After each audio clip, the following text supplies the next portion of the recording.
As always, it is another beautiful day here at Fun King Garage, and today I'm out scavenging some parts for a future project. But that's not today's video. Today's video is about finishing the prep on the Cummins to get it put into the Ford.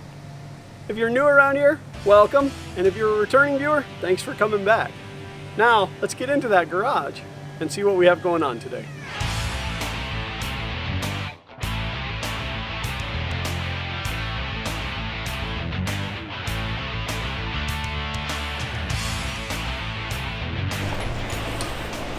So I'm just going to clean up a little bit of the back of the block because the starter grounds through the backing plate, through the adapter plate, so I want it good and clean.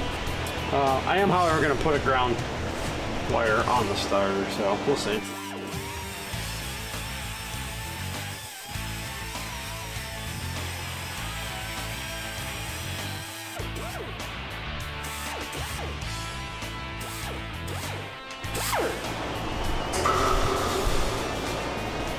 Well, I don't think that was supposed to happen.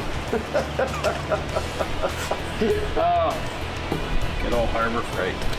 There are definitely things that you buy at Harbor Freight and things that you don't. And I'm gonna have to add these to the don't list for sure. Can we see that again in slow motion?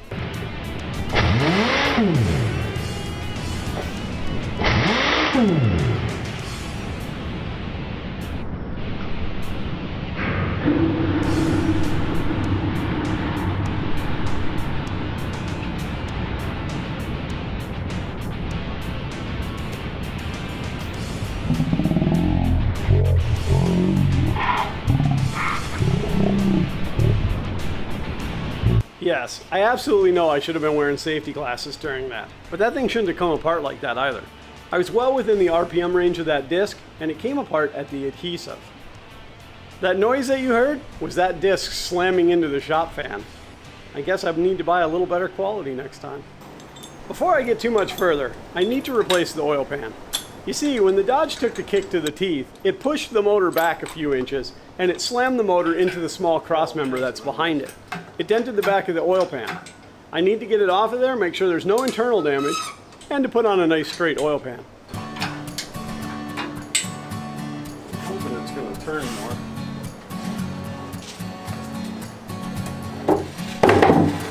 Swivel. No whammy, no whammy, no whammy.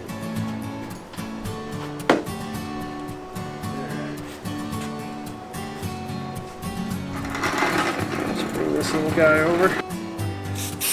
Just give this lip a wipe.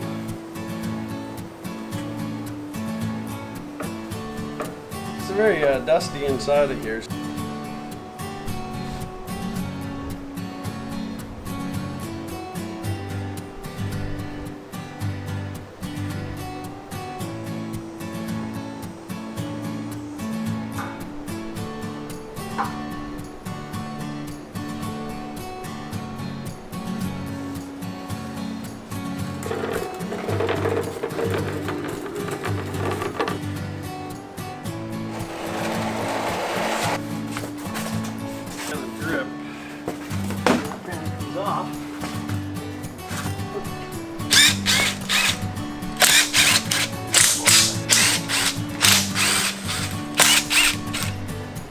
Alright, so that's all of them but the four corners.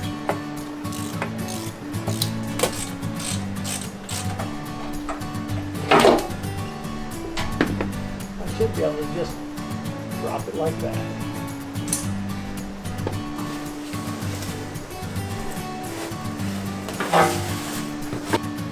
It looks completely breathable.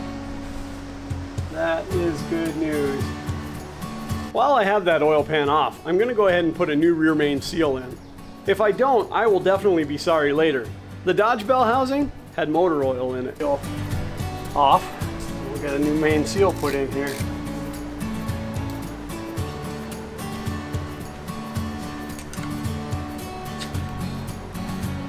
like there's a little rubber left on it, but no discernible groove.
New oil pan, new rear main seal, and no visible damage anywhere.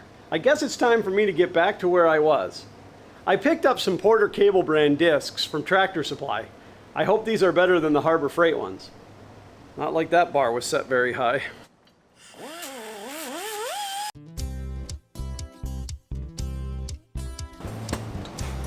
Alright, I'm gonna go ahead and take this tape off now.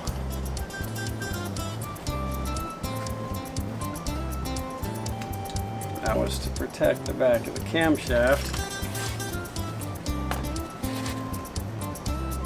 I still need to protect it somehow, so maybe I will use a little less aggressive tape.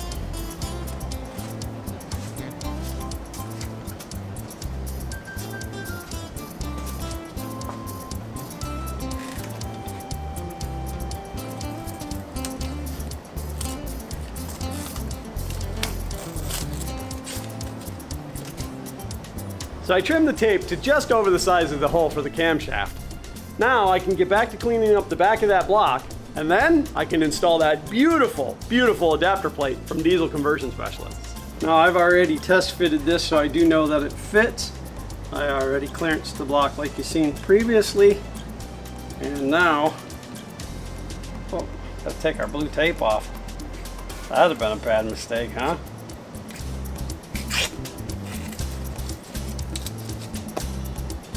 One final wipe of any crud that might be laying there.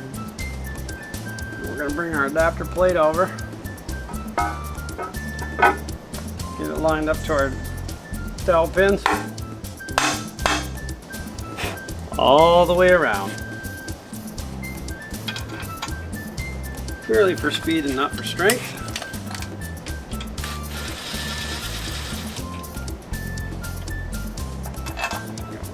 Here.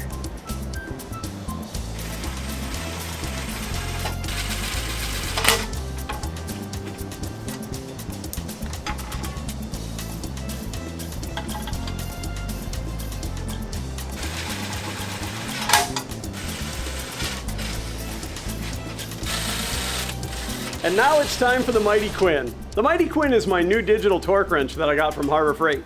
It's my first digital torque wrench, and I sure hope it's better than those cleaning discs. Okay, so with the torque wrench set to the 44 foot-pounds that they request,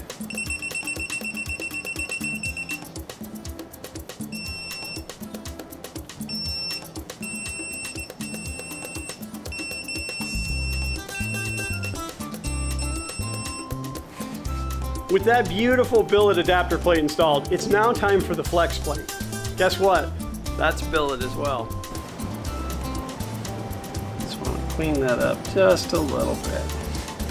Let's see how she does now.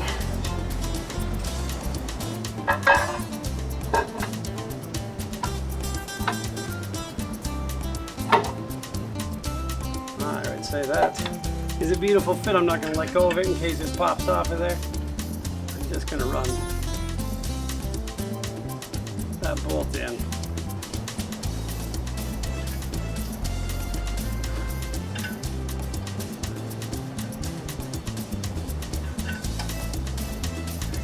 And we will run that in just snug. I can put that one back. Alright, I'm going to take this one back out now. It seems to be really tight. So that it can be Loctited. Lock taut? Lock. Apply some Loctite there.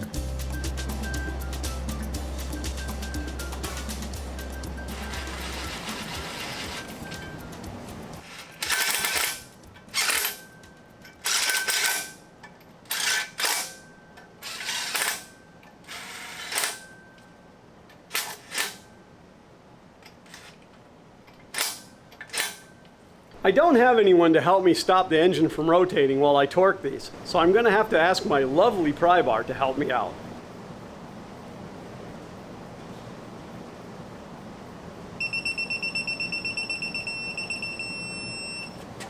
With all the flex plate bolts torqued, the back of the engine is now done, and it's time for the motor mounts. Driver's side is up first. So I'm going to go ahead and start this bolt without the thread locker, just to hold it for now.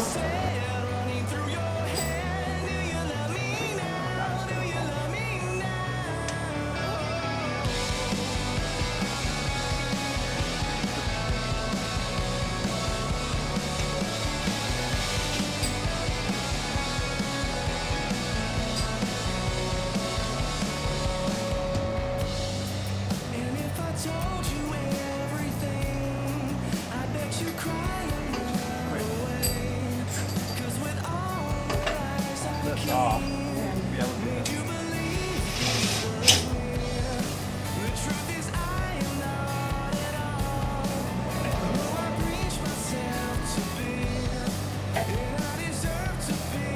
It's very important to don't play into the sound so you got them all over because you got to kind of move this plate around.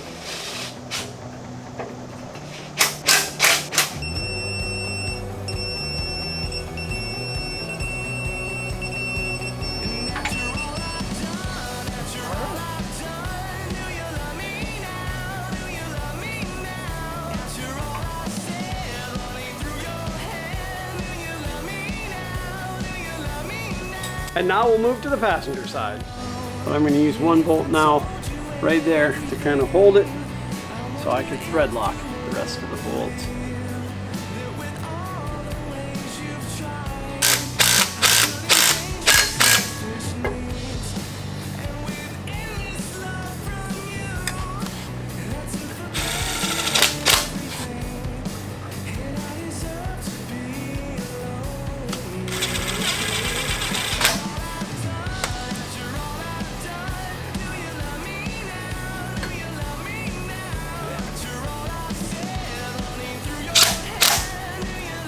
I'm going to give these just a couple of ugga-dugs,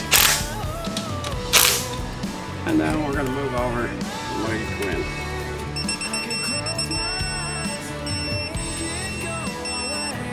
Put the bushing back in.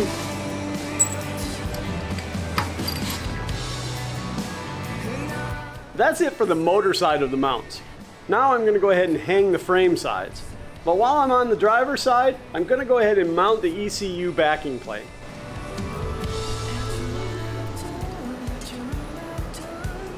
I gotta say, as heavy as these mounts are, this is not going to be a lot of fun.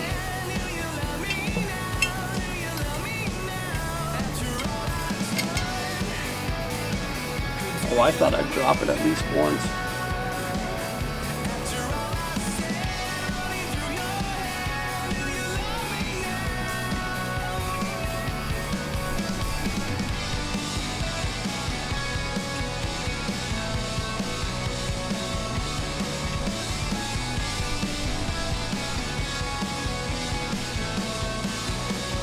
That's it for the motor mounts. And now to something I'm really excited about, and that is the fuel filter delete block from Diesel Conversion Specialists. It is another beautiful billet part. I'm going to put the banjo bolts back in, but only temporarily. I got new washers coming for them, seals, so I don't want to actually bolt them up. Don't have to get crazy with that. It's not sealing up anything, you just don't want it to fall off.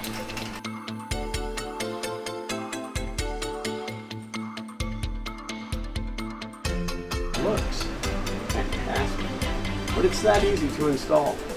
So not 2 minutes after I clipped out of that video, the mailman showed up with some genuine Cummins parts. So we got the seals for those banjo bolts.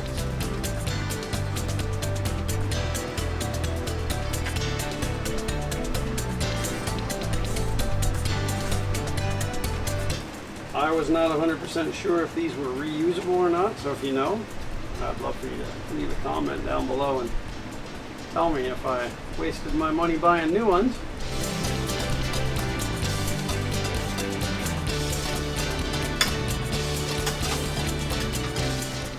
And there we are. Look at that. No more filter housing. I'm going with an Air Dog lift pump on the frame, which does water separation as well as filtration and air removal. So it was not necessary for me to use the factory one anymore. And so now it's gone, and I have this beautiful DCS bracket. That is a beautiful piece. And the great part about that piece is it does get to be seen on the engine and isn't hidden away by things like the transmission. This was a long episode, and if you've hung in this long, I truly appreciate it. But there was a lot to cover in this episode without going into a part 3. But that is all the time that I have for today. So it's time for me to get my bag, hit the road, and move on to my next adventure.